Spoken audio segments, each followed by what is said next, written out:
সকাল থেকেই আমি তোমাদের ফোন কল রিসিভ করছি, কারণ একটাই প্রশ্নের উত্তর সবাইকে দিতে হচ্ছে যে স্যার আজকে তো রেজাল্ট পাবলিশ হওয়ার কথা ছিল, পলিটেকনিকে ভর্তির জন্য যে ফার্স্ট রাউন্ডের রেজাল্ট সেটা আজকে 1 জুলাই প্রকাশ হওয়ার কথা ছিল, কিন্তু আজকে রেজাল্ট পাবলিশ হচ্ছে না। এটা নিয়ে আমি অলরেডি আগের দিন তোমাদেরকে আপডেট দিয়েছি যে আজকে বিকেল 5টা পর্যন্ত যে চয়েস ফিলিং আর পেমেন্ট করার যে টাইমিং সেটাকে এক্সটেন্ড করা হয়েছে।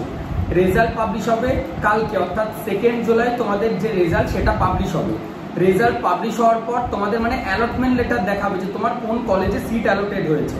তোমার অফিসিয়াল ওয়েবসাইটে গিয়ে নিজের আইডিতে লগ ইন করার পর সিট অ্যালটমেন্ট রেজাল্ট, যেভাবে র্যাঙ্ক কার্ড তোমরা দেখতে পাচ্ছিলে ঠিক সেম ভাবে আজকের ডেটেও প্রত্যেকটা স্টুডেন্টকে আমি জানাতে চাই তোমরা কিন্তু নিজেদের র্যাঙ্ক কার্ডটা যে পোর্টাল থেকে ঢুকে লগ ইন করে অ্যাপ্লাই করেছিলে প্রথমবার সেই একই পোর্টালে ঢোকো আর নিজের র্যাঙ্ক কার্ডটা ডাউনলোড করে রাখো। ভর্তির সময় র্যাঙ্ক কার্ড, ডোমেসাইল সার্টিফিকেট অর্থাৎ পারফর্মা এ আর বি, ইভেন মেডিকেল সার্টিফিকেট, নিজের আধার কার্ড, মাধ্যমিকের রেজাল্ট, অ্যাডমিট কার্ড, ভোকেশনাল থাকলে ভোকেশনালের রেজাল্ট অ্যাডমিট কার্ড, সায়েন্স থাকলে সায়েন্সের রেজাল্ট অ্যাডমিট কার্ড, আইটিআই থাকলে আইটিআই এর result admit card, rank card, caste certificate যাদের আছে তাদের কাস্ট সার্টিফিকেট, এবং যারা টিএফডব্লিউ তে অ্যাপ্লাই করেছো তাদের টিএফডব্লিউ সার্টিফিকেট, এই সমস্ত কিছু নিয়ে কলেজে যেতে হবে। তো আজকে তোমরা এত চিন্তা করো না, আজকে তোমাদের রেজাল্ট দেখাবে না বিকাল 5টা পর্যন্ত। আজকে 1 জুলাই এই ভিডিওটি তৈরি করছি, এখন ঘড়িতে প্রায় 1টা বাজছে, দুপুর 1টা।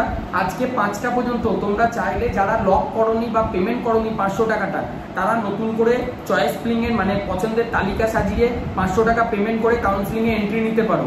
যারা এই 500 টাকা পেমেন্ট করবে না তাদের কিন্তু এই কাউন্সিলিং প্রসেসে কোনোভাবে নাম আসবে না বা কোনো কলেজেই সিট অ্যালটমেন্ট দেখাবে না, কারণ 500 টাকাটা বলতে পারো কাউন্সিলিং এর এন্ট্রি ফি। কাউন্সিলিং প্রসেসে প্রবেশ করতে গেলে 500 টাকাটা দেওয়া কম্পালসারি। তো আশা করছি তোমাদের প্রশ্নের উত্তর তোমরা পেয়ে গিয়েছো। আপনারা যে সমস্ত অভিভাবকরা চিন্তা করছিলেন যে কেন এখনো পর্যন্ত কোন কলেজ পেলো ছেলে বা মেয়ে জানতে পারলেন না, আপনাদের বলতে চাই যে আজকে দেখুন রেজাল্টই তো পাবলিশ হচ্ছে না, এটা কারিগরি ভবন অফিসিয়ালি জানিয়েছে।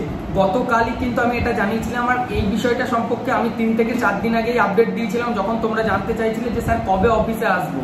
যারা পেড কাউন্সিলিং করেছিল তাদের সবাইকে 2 তারিখ জানানো হয়েছিল। তো 2 তারিখে রেজাল্ট বেরোবে, কিন্তু 2 তারিখে সকালের দিকেও রেজাল্ট বেরোবার কোনো আপডেট আসে না সাধারণত। বিগত কয়েক বছর ধরে আমরা দেখে আসছি যে সেকেন্ড হাফেই সবসময় রেজাল্টটা বেরোয়, 2-3টের পর। তো তোমরা 2 তারিখটা হোল্ড করে যাও, কারণ তারপর অ্যান্টি র্যাগিং বানাতে হবে।